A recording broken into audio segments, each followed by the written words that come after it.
Welcome, ladies and gentlemen. Good afternoon here in Hanover at the Hanover Fair. We are at the Hydrogen and Fuel Cells Europe at the public forum where we listen to many interesting speakers, and the next one on stage will definitely be very interesting as well. So in case you haven't already, take a seat, grab a drink, and in case you want to join our discussion, have any questions to our speaker, please raise your hand and I will bring the microphone directly to you. So, next on stage will be a very interesting topic. We're talking about ammonia and fuel cells in the maritime sector, the Aegir project. My guest comes from the Technical University of Denmark. Please welcome Professor Dr. Anke Hagen.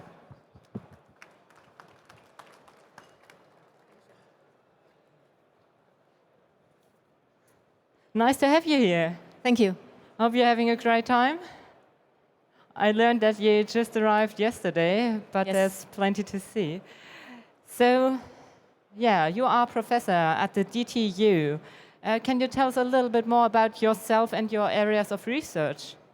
Yes, I'm coming from the Technical University of Denmark, DTU, and more precisely from the Department of Energy, Conversion and Storage. And as the name indicates, we work on energy-related topics, batteries, fuel cells, electrolyzers, both the high temperature, low temperature versions, and my research area is mainly related to the high temperature cells, the solid oxide, fuel and electrolyzer cells, and I've been working there the last 20 years, have seen a lot of development and very excited where we are today. And more precisely, I'm interested in diagnostics, lifetime, degradation, durability issues of this solid oxide technology. I'm convinced we have a lot to learn from you, as you are definitely an expert in the field. I'm happy that the topic, like people from research, are also represented here on stage. There's a particular project you want to talk about today, as the title indicates. Can you give us some insights? Sure. As the screen tells, it's the Aegir project. It's an abbreviation for a project where we investigate ammonia in the shipping sector, where we are using fuel cells. And Aegir is the abbreviation of the project. It might sound strange to you, but it is actually the Nordic god of the seas. So it's the Nordic version of Poseidon. Why we choose this? Because this is a project supported by a Nordic maritime research program, and we are all partners from Nordic countries, from Finland, Denmark, Norway, and we seemed, as we are tackling shipping, then that Aegir would be quite a proper name. And back to the project, if you consider that international shipping is taking about 90% of all the international trading and emitting a large part of the greenhouse gas emissions, it's clear that something has to be done there. And the International Maritime Organization has set very ambitious targets to reduce greenhouse gas emissions by 50% by the year 2050. And that can only be achieved when we are introducing zero-emission technologies on the vessels. And to reach zero emission, we need a fuel that does not emit greenhouse gases when converted into power. And here ammonia comes into play. And we all know a lot about hydrogen, because this is also not emitting CO2 when used for power production. However, when you consider long-distance shipping, container ships, then actually the energy density becomes very limiting for hydrogen, also limiting the space where you can transport cargo. And for that, ammonia is among the candidates that is discussed. It has about 70% higher volumetric energy density. In addition, ammonia is very well known worldwide in connection with the fertilizer industry. Means all harbors have facilities to receive and to handle ammonia. Of course, this is a candidate among several. It is interesting due to the energy density and because there's a well-known infrastructure and logistics. And there are many opportunities to convert ammonia to power. and among those are fuel cells, because they deliver electricity for the propulsion system with a very high electrical efficiency, while not emitting nitrous oxides, for example. And in the project, we actually work with two versions of fuel cells, both PEM or low temperature fuel cells, and also with solid oxide fuel cells. Thank you very much. That was a great introduction into the topic. So you basically tackled all, like why ammonia, why not directly hydrogen? So it is a topic of energy density. It is a topic of the infrastructure. It's way easier to work with ammonia than hydrogen. We all know hydrogen, the smallest element in the world, so very difficult in that regard. So we definitely see the benefits here, and we understand, okay, it sounds like a very plausible solution that you have here. Can you tell us a little bit about the results you achieved in the project? Yes, we had, as I said, we worked on both technologies, low and high temperature fuel cells. When we talk about low temperature fuel cells, then we of course need very pure hydrogen to feed to the fuel cell. We had the partner Ballard Europe in the project that are making 100 kilowatt PEM units for the shipping industry. And here the key is to crack ammonia on board of the ships and to clean it, that it can be fed into the PEM fuel cell.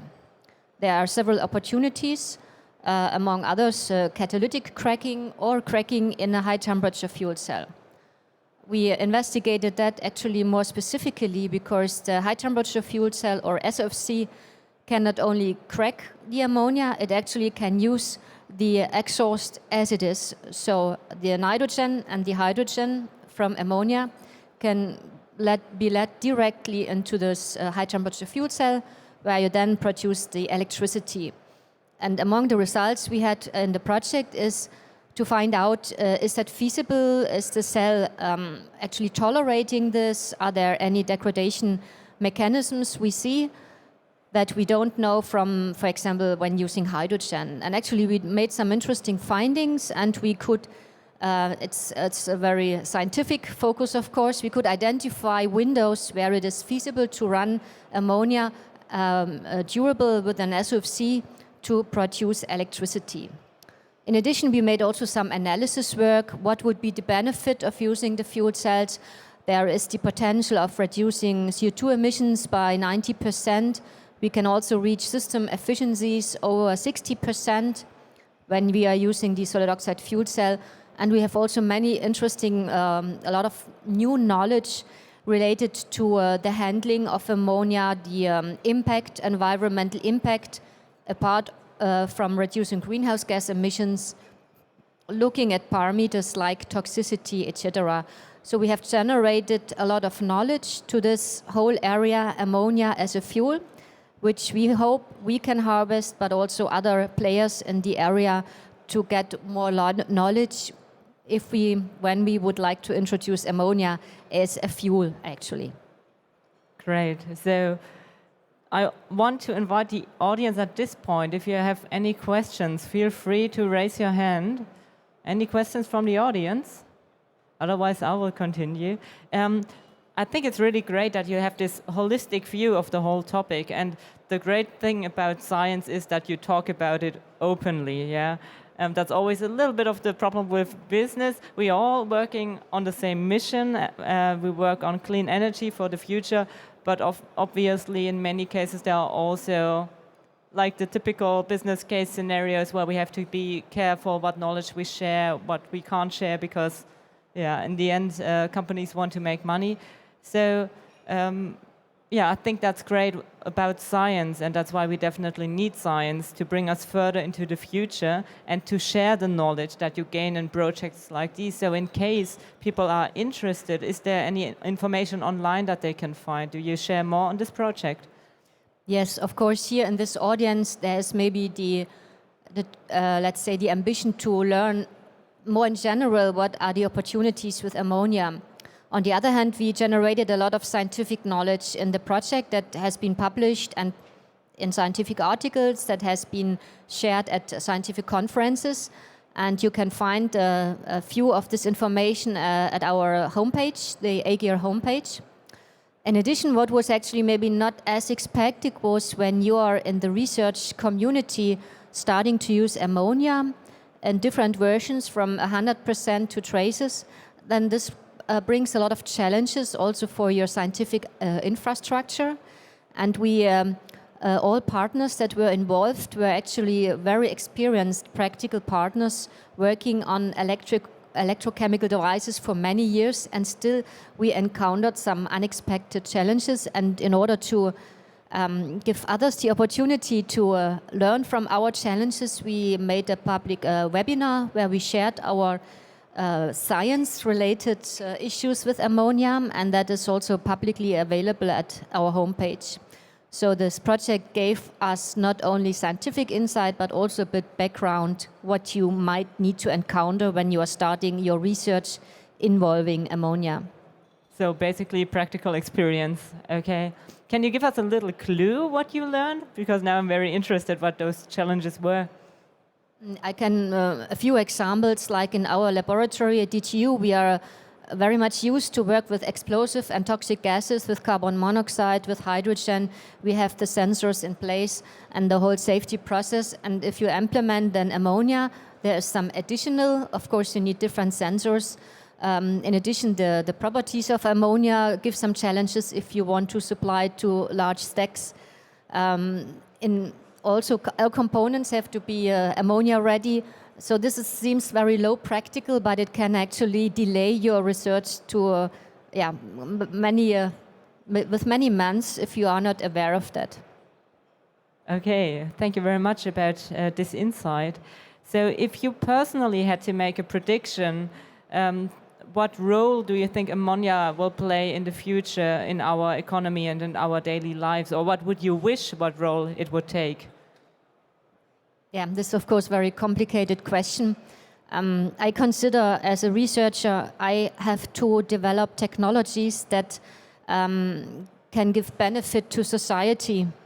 And there should be a very broad range of possible technological solutions that make sense in one connection or the other. However, how much of that will be implemented is a different question. I can influence that when I believe in a technology by spreading the knowledge, going out and educate. However, the energy system is a very complex system. In the end, it has to be functioning economically. And in that way, it's very difficult to predict what will be the winner. I would be believing that there will be many candidates and not one size-fits-all solution. So I believe that ammonia will play a role among other fuels or candidates as well. Yeah, thank you very much for your opinion on this topic. The future will definitely approach, and we will see. Maybe in a couple of years we meet again here and see what has changed in the meantime. I see a question from the audience, yeah? Hi. Can you give us some idea about energy density, volumetric density, just to get an idea what could come out, let's say? Yeah, so I can say that as compared to compressed hydrogen, we have 70% more. But for the total figures, I can give you a more detailed picture with numbers as compared to methanol. I say ammonia is one of the candidates with the advantage to be zero CO2 emitting during production of power. There are, of course, other candidates with high density, like liquefied natural gas or e-methanol, that have a high energy density. However, they would emit CO2 when they are, of course, used and converted to electricity or power. So that has to be balanced with it. But in comparison to hydrogen, it's about 70% higher. Thank you for that question. Any further questions from the audience at this point? Otherwise, I want to make a slight shift in the topics that we're talking about. You are a professor, so you're not only doing research, but you're also doing education. And my question for you would be, how does the younger generation respond to the topics that you're working on, and how do you convey the information to the next generation of researchers and people working in this industry?